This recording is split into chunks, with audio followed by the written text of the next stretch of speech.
Salut, c'est Sahabi et bienvenue sur mon podcast Palabre avec Sahabi. Dans ce podcast, je vais aborder avec vous des sujets qui touchent la société et que j'ai envie de développer avec vous. Alors allez-y, enfilez votre casque ou pas et écoutez-moi palabrer pendant votre séance de sport, de ménage ou au travail. Le sujet que je souhaite aborder avec vous aujourd'hui est le célibat. Surtout le célibat après 40 ans. Est-ce que être en couple est une fatalité ? Est-ce un but dans la vie ? Est-ce une obligation ? A-t-on raté sa vie si on n'a jamais été marié ? Je ne pense pas. Je pense que tout est une question de choix et d'envie. La société a tendance effectivement à nous indiquer que finir en couple, fonder une famille, c'est une obligation. Mais si on a choisi de finir célibataire, si on a choisi de ne pas avoir d'enfants, c'est OK. À partir du moment où, encore une fois, on l'a choisi. Une personne de 50 ans qui souhaite dans la vie développer son entreprise, acheter sa maison, acheter la voiture de ses rêves, et si elle est épanouie comme ça et qu'elle finit seule, sans enfant, c'est OK, à partir du moment où elle l'a choisi. Donc je ne pense pas que ce soit une fatalité. Donc est-ce qu'on peut lâcher la veste des célibataires, surtout quand ils ont passé la quarantaine ? C'est fou le nombre de fois où une femme célibataire est invectivée par la société parce qu'elle n'a pas encore d'enfant. C'est limite si on n'entend pas les gens lui chuchoter tic-tac dans l'oreille pour lui indiquer que l'horloge biologique tourne et qu'il serait peut-être temps de faire des enfants. Et si son choix est de ne pas avoir d'enfants, est-ce que c'est grave ? Est-ce que ça fait d'elle une demi-femme ? Est-ce que ça fait d'elle une égoïste ? Je ne pense pas. L'instinct maternel n'est pas forcément inné. Donc, si quelqu'un ne souhaite pas avoir d'enfant, qu'elle n'ait pas d'enfant. Et c'est la même chose pour le célibat. Vouloir finir en couple, avoir la capacité de vivre en couple, c'est pas inné. Il y a peut-être des gens qui l'ont expérimenté et qui n'en ont plus envie et c'est OK. Est-ce que c'est quelque chose de négatif ? Je ne pense pas. Et ça ne fait pas d'eux des gens détestables. C'est juste des choix personnels. Et ça, je pense qu'il faut le respecter. On a trop tendance à voir des gens, souvent ce sont des gens en couple, qui font tout pour que les personnes célibataires de leur entourage se mettent également en couple. Comme si elles ne supportaient pas avoir de célibataires dans leur entourage. Alors, est-ce qu'elles se sentent menacées ? Est-ce qu'elles ont tendance à juger ? Est-ce que c'est une manière de se valoriser soi-même en tant que personne en couple ? Je ne sais pas. J'ai pas la réponse. J'ai l'impression que c'est un peu tout ça à la fois. En tout cas, suivant les circonstances ou le contexte. Mais c'est plutôt, j'ai l'impression, quelque chose qui nous est imposé plutôt que quelque chose qu'on veut forcément, en fait. Il y a des gens qui ont tout bien fait, qui ont rempli toutes les cases de cette liste imposée par la société. Ils ont été à l'école, ils ont fait de grandes études, ils ont eu de gros diplômes, ils ont un travail en or, hyper bien payé. Ils se sont ensuite mariés avec le gendre idéal selon les critères de la famille. Ils ont fait des enfants, ils ont acheté la maison, ils ont la voiture de rêve du père ou du frère.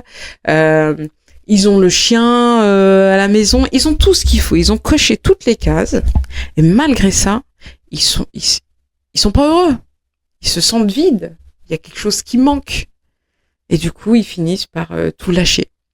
Et là, ce sont des gens qu'on va pointer du doigt en disant que ce sont des lâches, qu'ils ont abandonné leur famille, qu'ils font n'importe quoi, font la crise de la quarantaine, qu'ils ont pété un câble. Mais en fait, ce sont des gens qui ont toute leur vie fait ce qu'on leur a dit de faire, qui n'ont jamais pris la peine de réfléchir à ce qu'ils voulaient vraiment, et arrivé à un moment donné, ils en peuvent plus, parce qu'à un moment donné, t'as beau faire ce que les gens veulent de toi, si tu t'es pas posé la question, je pense qu'il y a quelque chose de physiologique qui se passe, et ton cerveau ou ton corps te dit que non, en fait, je suis pas heureux, et il serait temps de t'en rendre compte. Alors, je pense que c'est ça qu'on appelle la crise de la quarantaine. C'est qu'arrivé à un moment donné, on n'a pas vécu pour soi-même, on a fait ce qu'on attendait de nous, et on pète un câble parce on se rend compte que malgré tout ça, malgré tous ces efforts, malgré avoir fait tout ce que la société attendait de nous, on n'est pas heureux en fait. On n'est pas heureux, on s'est jamais demandé ce qu'on voulait vraiment, et heureusement encore aujourd'hui on peut se reconvertir professionnellement, on peut changer de vie assez facilement, facilement en tout cas par rapport à ce que c'était il y a peut-être 40 ans. Je pense qu'aujourd'hui quand même c'est un peu plus accepté par la société de changer complètement de vie.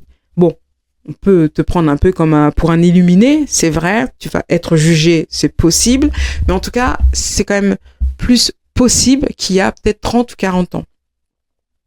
Donc je pense que être célibataire aux yeux de la société, c'est encore quelque chose qui est mal vu quand on a passé un certain âge. Mais par contre, si c'est un choix, il faut pas hésiter. Faut pas hésiter parce que ça peut briser des gens en fait, de se rendre compte que pas qu'on est marié avec la mauvaise personne, que tout simplement on n'avait pas envie de se marier, en tout cas pas au moment où on l'a fait. On n'avait pas envie de suivre ce qu'on nous demandait, etc.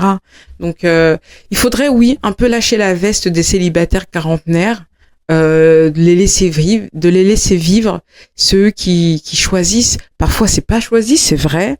Parfois, c'est comme ça, en fait. On trouve pas chaussure à notre pied, et c'est ok. Enfin, il faut juste continuer à chercher. Je veux dire, il y a pas de secret, de toute façon. Mais se forcer à se mettre en couple parce que par exemple l'horloge biologique tourne, c'est une mauvaise idée. Faire des enfants parce qu'il est temps de faire des enfants, c'est une mauvaise idée parce que ça risque à un moment donné de péter quoi. Et on sait pas comment ça peut péter, ça peut être même dramatique parfois. Donc être célibataire passé un certain âge, il faudrait qu'on normalise ça parce que ça peut faire des dégâts et malheureusement c'est pas souvent ceux qui l'imposent qui en payent les pots en fait. C'est pour ça que moi ce que je conseille à tout le monde c'est peut-être plus s'écouter soi plutôt que de vouloir faire plaisir à la famille, aux parents, à la société, peu importe, mais il faut peut-être plus s'écouter soi-même. Quand on n'a pas d'enfant, surtout, là c'est dramatique. Enfin, surtout quand on est une femme célibataire de plus de 40 ans ou même de plus de 35 ans, sans enfant, là quand même, ce qu'on se prend dans la tête, c'est énorme. Le poids qui pèse sur nos épaules, c'est quand même un truc de dingue. Alors que bon, je veux dire, dans ces cas-là, je sais pas moi, prévenez-nous à l'école quoi. Quand on est à l'école, je ne sais pas. Enfin, il y a quand même un truc qui est quand même ouf quand on est une femme de plus de 40 ans sans enfant. Cette espèce de pression là de la société et de tout le monde, enfin c'est par de petites réflexions. Ah, t'as pas d'enfant, il serait peut-être temps d'y aller ma grande, parce que l'horloge biologique tourne. C'est limite si on n'est pas en train de te chuchoter des tic-tac, tic-tac, tic-tac quand tu marches dans la rue, quand t'es en réunion de famille ou quand t'es au resto avec tes potes quoi. Donc ça c'est quand même quelque chose, il faudrait aussi normaliser le fait qu'il soit possible quand on a un certain âge en tant que femme, qu'on n'ait pas d'enfant, soit par choix, soit parce qu'on n'a pas eu le choix, c'est comme ça, et ça aussi c'est ok. Si une femme a décidé de ne pas avoir d'enfant, ça fait pas d'elle une égoïste, ça fait pas d'elle une irresponsable, ça fait pas d'elle une traînée. Il vaut peut-être mieux laisser une femme qui ne veut pas avoir d'enfant ne pas avoir d'enfant. Parce que l'instinct maternel c'est pas inné, et donc si la société impose un truc comme ça qui fait que tu serais respecté que si tu as des enfants, on sait pas quel genre de mère ça peut donner après tout. Enfin, ça peut quand même donner des histoires de famille assez dramatiques. Donc ça aussi c'est quelque chose qu'il faudrait normaliser. Une femme n'est pas forcée d'avoir des enfants avant la quarantaine. Et si une femme veut avoir des enfants aussi, ça il faut le souligner, il faut le dire aussi, une femme veut avoir des enfants après 40 ans, c'est ok aussi, d'accord ? Ça peut le faire, elle peut l'avoir. Biologiquement, c'est possible, ça a été prouvé. Une femme de plus de 40 ans n'est pas périmée. Ça aussi, il faut arrêter parce qu'on en entend des masculinistes en carton là sur les réseaux. Moi, j'en connais des femmes qui ont eu des enfants à 44 ans et tout va bien. Donc ça aussi, il faut le normaliser. Il serait temps en tout cas. Et il y a aussi le fait, ce que j'entends souvent des hommes, c'est souvent des hommes qui disent ça à des femmes, hein, parce que les hommes, eux, quand ils ont 50 ou 60 ans, ils peuvent avoir des critères très très très haut placés, des femmes très jeunes, très belles, très bien habillées, sans souci. Par contre, une femme doit revoir ses critères à la baisse. Ça, c'est quelque chose qu'on entend souvent. Ah bah oui, mais à ton âge, ma grande, tu peux pas exiger un mec trop beau ou trop ceci ou trop cela. Parce que t'es une femme, arrivé à un certain âge, tu te périmes. Enfin bon, bref, je pense que c'est un discours qu'on entend très souvent. Vous voyez de quoi je parle. Moi, je parlerai pas de revoir ses critères à la baisse, mais par contre, je parlerai de revoir ses critères. Et ça, c'est valable autant pour un homme que pour une femme. Je pense que à partir d'un certain âge, et c'est pas par rapport à l'âge, c'est plutôt par rapport au vécu, par rapport à l'expérience, je pense qu'effectivement, on doit revoir ses critères. Enfin, je veux dire, quand on a 20 piges, enfin, en tout cas moi c'était le cas, je pense que c'est le cas de pas mal de personnes, quand on a la vingtaine ou même moins ou même parfois plus, on a des critères un peu futiles quoi, qui sont très basés sur le physique, qui sont très futiles. Voilà. Moi, je suis un homme qui est grand, avec des abdos. Enfin, à un moment donné, faut arrêter, quoi. Enfin, après, c'est normal. Je pense que ça fait partie de l'évolution des hommes comme des femmes. Voilà. Au début, on a la vingtaine, on se projette pas trop. On est jeune, on n'a pas d'expérience. On a un peu trop regardé la télé ou trop lu de romans. Pour nous, un homme beau, c'est un homme qui va vous respecter, qui sera respectueux, ce sera un vrai homme. Quand on prend de l'âge, quand on a vécu des histoires, qu'on a de l'expérience, on se rend bien compte que des abdos, c'est pas ça qui fait un homme respectueux. Un homme bien habillé, ça fait pas de lui un père formidable. On sait très bien que les critères, c'est ailleurs. Le curseur, il doit se placer ailleurs. Et là, arrivé à un certain âge avec l'expérience, on se rend bien compte qu'il faut placer ces critères plutôt sur la personnalité, sur le vécu, sur l'expérience. Par exemple, moi, un truc que je trouve dingue, c'est que j'entends souvent des femmes dire que elles peuvent pas se mettre en couple avec des hommes qui ont eu déjà des enfants, donc ont déjà été mariés ou déjà été en couple et déjà eu des gosses, parce que ce serait être en concurrence avec la baby mama. Et ça, moi, je trouve ça ouf de dire ça. Au contraire, moi, je trouve ça formidable d'être avec quelqu'un qui a déjà des gosses. Parce que ça nous donne une indication qu'on n'a pas qu'on n'aurait pas s'il n'avait pas eu d'enfants. Moi, si je rencontre un homme qui a déjà des enfants, je vais plutôt observer comment il traite ses enfants, comment il traite la maman de ses enfants, s'il s'en occupe, est-ce qu'il paye une pension alimentaire, si c'est pas lui qui a la garde principale, est-ce qu'il paye une pension alimentaire, si quand il les a avec lui, est-ce qu'il s'en occupe bien, est-ce que c'est un bon papa, est-ce que c'est quelqu'un d'équilibré, qui sait gérer une famille, qui sait gérer un foyer. Tout ça, c'est des indications qu'on n'a pas quand l'homme n'a pas déjà eu d'enfant. Et donc, comment tu fais quand tu veux te projeter avec un homme, avoir des enfants avec lui, te marier avec lui, vivre avec lui, si tu sais pas? C'est un peu la roulette russe, cette histoire. C'est vrai, en fait, on sait jamais. On se met en couple avec quelqu'un, on voudrait qu'il soit comme ci ou comme ça, mais bon, étant donné qu'on n'a jamais vécu avec lui, on peut pas savoir. On mise un peu, c'est un peu le loto, quoi, tout ça. Mais bon, voilà, tout le monde le sait et c'est normal. Mais quand t'as l'occasion d'avoir une partie des réponses, quand l'homme a déjà eu des enfants, c'est bien d'avoir ces informations-là, de savoir si c'est un bon père qui sait gérer une famille et qui sait gérer un foyer. Et donc je comprends pas les femmes qui veulent pas. Au contraire, pour moi, c'est une source d'information quand même qui est pas négligeable et qui te permet de savoir si c'est quelqu'un qui te correspond, en tout cas sur cet aspect-là. Donc au contraire, moi c'est pas quelque chose qui me repousse, bien au contraire.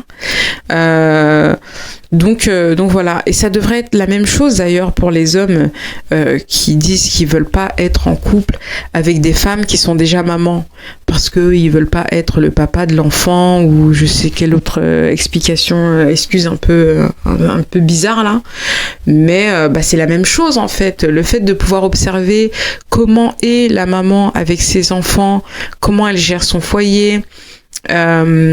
Comment ça se passe avec son ex, avec le père de ses enfants, quelles sont les relations, comment ils sont, voilà, pourquoi est-ce qu'ils se sont quittés, c'est pareil pour l'homme, pourquoi il est plus avec sa femme, enfin tout ça c'est un puits d'informations qui est quand même pas négligeable et qu'on n'a pas si on avait, enfin qu'on n'aurait pas accès si la personne elle serait toute neuve et voilà quoi, t'as pas d'informations sur ce qu'il a vécu avant.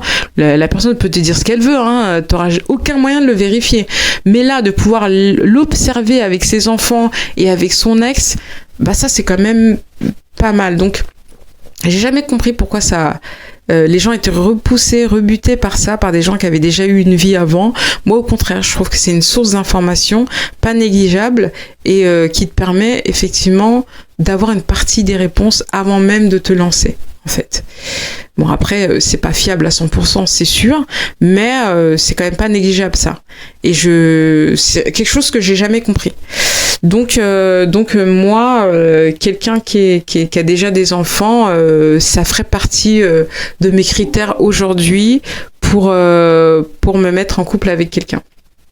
Donc il ne faut pas baisser ces critères, mais plutôt les revoir. Je pense que quand on a vécu des choses, un mariage, des enfants ou tout simplement avoir eu des relations, facile ou pas, c'est pas le sujet. Mais au moins, avec l'expérience, on se rend bien compte de ce qu'on veut et de ce qu'on ne veut plus. Et donc, on ne baisse pas nos critères, mais on revoit nos critères. Et donc, il y en aura peut-être plus, il y en aura peut-être moins, on aura peut-être épuré la liste. On sera peut-être moins sur des critères un peu physiques, futiles, voilà, ce genre de choses un peu éphémères. Mais on va plus s'attarder sur des choses qui aident, selon nous en tout cas, et selon ce qu'on a, selon nos envies, aident à construire un couple solide. Je serais plus sur le fait de revoir les critères quand on a un certain âge. Mais ça, c'est normal, en fait. Je pense que c'est dans la logique des choses. Ça va avec l'expérience, en fait. Et donc, le dernier point que je voulais aborder, c'est quoi être heureux en couple. Parce que voilà, on parle de célibat. Bon, des fois quand le célibat il est choisi, voilà, il y a pas de débat. Hein, la personne ne veut pas être en couple. Des fois on est célibataire parce qu'on trouve pas une personne qui nous convient, parce que voilà, notre but ultime à tous c'est d'être heureux finalement. Et parfois pour certains c'est être heureux en couple. Et selon moi, être heureux en couple, c'est de trouver quelqu'un qui est avant tout notre ami. Quelqu'un avec qui on partage les mêmes valeurs, les mêmes délires, le même humour, avec qui on arrive à avancer en fait en tant qu'amis avant tout. Et l'amour c'est un plus, c'est quelque chose qui vient après en fait. L'amour, l'intimité, ce genre de choses, c'est bonus quoi. Mais avant tout, enfin, je pense que au bout de 30, les couples qui font 30 ans, qui sont depuis 30 ans ensemble, 40 ans ensemble, je pense que c'est plus le même amour qu'il y avait au départ. Mais il y a un profond respect, une profonde amitié entre eux. Ils ont partagé plein de choses. Et c'est pour ça, je pense que c'est comme cette histoire de passion, en fait. La passion, c'est éphémère, c'est comme la beauté. Et tu peux rencontrer quelqu'un avec qui t'es vraiment, c'est le coup de foudre, c'est passionnel, mais ça s'évapore. Et quand il y a plus ça, quand il y avait que ça et que ça disparaît, c'est la fin du couple, clairement. Ça devient toxique, c'est du grand n'importe quoi. Alors que si on construit cette relation amicale avec son conjoint ou sa conjointe, on on développe notre amitié, si on s'entend sur plein de choses, qu'on partage plein de choses en commun et qu'on accepte qu'on accepte les défauts de chacun, ça aussi c'est hyper important parce qu'on le sait maintenant que personne n'est parfait. L'idée c'est surtout de se mettre en couple avec quelqu'un dont on accepte les défauts. Et ça aussi, ça fait partie de la construction d'un couple solide et heureux. C'est de se dire, voilà, ok, ces défauts, c'est ça, mais ça va, je peux dealer avec ça. Donc c'est pas ça qui va me freiner. Et développer l'amitié. Et ensuite, l'amour, bah, c'est un bonus, quoi. Pour moi, c'est ça, être heureux en couple. C'est d'être en couple avec son ami. En fait, moi, je veux que mon homme, ce soit mon amoureux, c'est vrai, mais il faut que ce soit mon ami, que ce soit mon coéquipier, qu'on forme une équipe, en fait. Je cherche pas l'amour passionnel. Ça, c'est quelque chose, l'amour des films, là, où on n'en peut plus quand on se voit les papillons dans le ventre, là, toutes ces conneries. Pour moi, c'est quand on a 20 ans. Quand on a passé 20 ans, qu'on a eu de l'expérience, etc., ce qu'on veut, c'est autre chose, en fait. C'est quelque chose de posé, de calme, de raisonné, de raisonnable, de respectueux, de doux. Quelqu'un avec qui on affronte les moments difficiles et aussi les moments heureux. Et donc, du coup, ça, c'est un ami, ça. Quand tu penses à tes amis, c'est avec eux que tu affrontes les moments difficiles, les moments heureux, les bons délires, etc. C'est des gens qui ont vécu des moments avec toi, que ce soit des moments durs comme des moments joyeux, des gens qui te connaissent parfaitement, qui te font chier parce qu'ils ont tel ou tel défaut, mais que t'aimes tellement que tu acceptes ces défauts-là. Et ben, voilà, en fait. L'homme de ta vie ou la femme de ta vie, ça doit être ton ou ta meilleure amie. Voilà, je pense que je peux pas faire meilleure fin, en fait. Bah écoutez, c'était ça, Abby. Je suis heureuse que vous m'ayez écouté. Il y aura d'autres podcasts qui arriveront, j'espère. Donc voilà. Eh bien, je vous dis à bientôt et abonnez-vous.